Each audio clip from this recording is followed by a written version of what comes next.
विश्व प्रसिद्ध रथयात्रा रे प्रभु जगन्नाथ निकट रे एभली कामना कले आनंद महिंद्रा।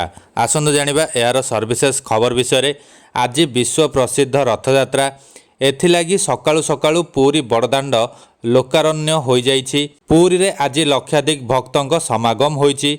रथयात्रा केवल धार्मिक उत्सव नुहे, यह भक्ति, आस्था एवं संस्कृतिर महापर्व। 53 वर्ष पर चलित वर्ष विरल रथयात्रा देखिबाकू जाउछंदी भक्त।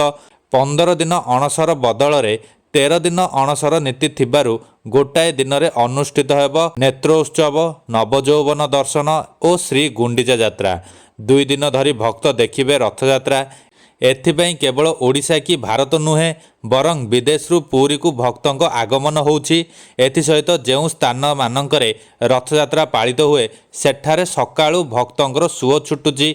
एही क्रम रे शिल्पपति और महिंद्रा ग्रुप रो अध्यक्ष आनंद महिंद्रा देशवासी को पवित्र रथयात्रा पई शुभकामना जणाइछंती। से सोशल मीडिया एक्स रे प्रभु श्री जगन्नाथ फोटो शेयर करी लिखिछंती, भगवान जगन्नाथ देशवासी को सुस्थ रखंतु एवं समस्त मनोकामना पूर्ण करंतु।